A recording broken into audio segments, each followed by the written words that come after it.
So we have Kevin the goat up here. I know. You're alright, boy.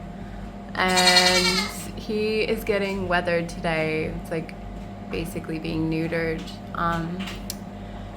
Such a sad story. Feel so bad for him, but he's going with 5 other babies today, and they have to fast. They're not allowed to eat. So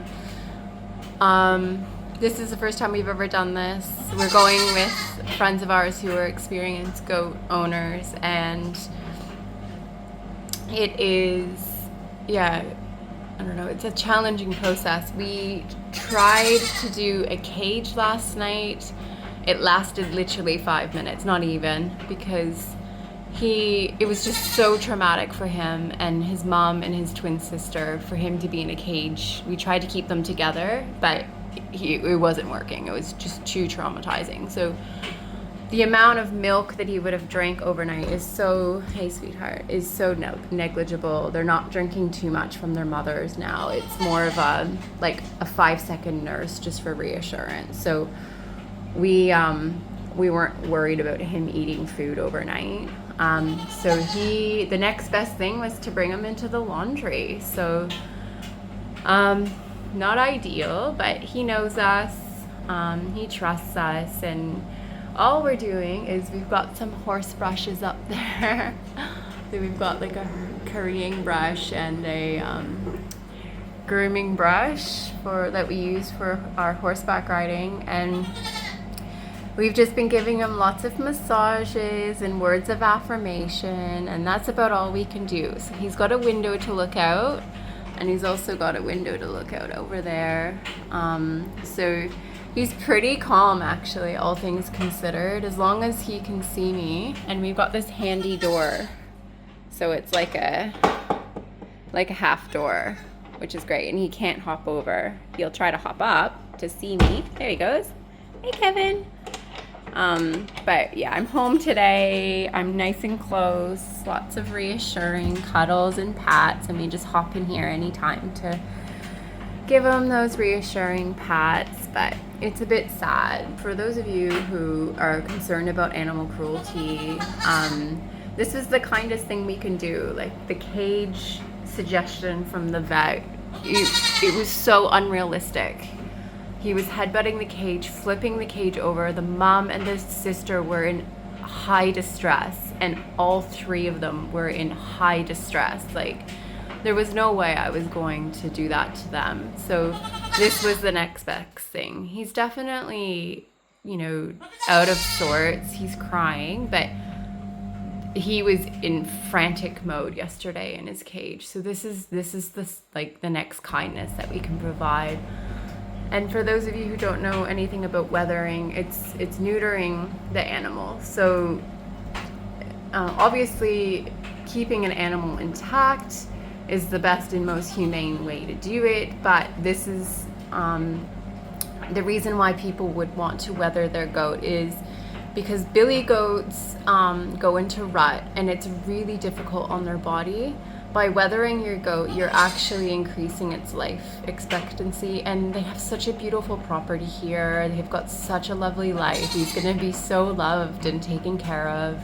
Lots of foraging, daily greets from us, and he's just so happy. So he'll live up to 15 years, where rutting males are like 6 to 10 years. It's a much harder, I guess, monthly battle that they have to do. The other benefit is that with bucks, rutting males, they have this gross tendency to urinate on themselves. So for anyone who's smelled a billy goat will know what we mean by the smell. It just permeates everything. If you touch them, you have to basically burn your clothes, and you're in the kitchen cooking food and you just constantly get wafts of billy goat, whereas wethers don't smell. They don't have that tendency. They're wonderful pets. They're so gentle and curious and social.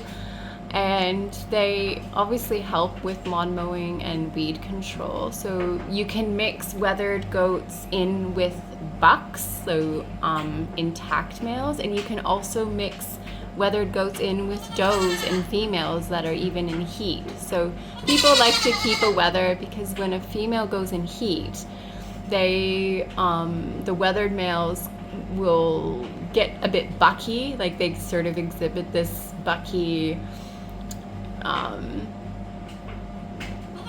symptoms. I don't know what the word is, but it is, yeah, an indication. If you wanted to breed your doe, you could get a buck in, and so everyone can coexist with a wether, which is a good bonus. So he's in here today for, yeah, probably about 8 or 9 hours. We will check in with him regularly, give him lots of cuddles.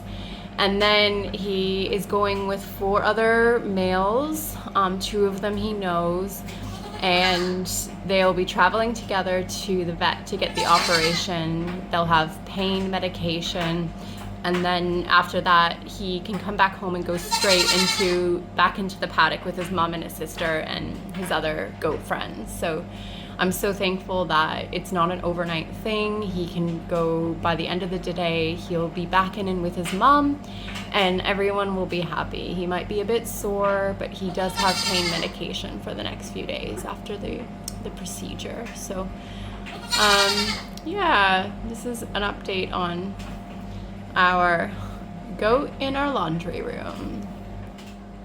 Hey boy. Oh, he's sad.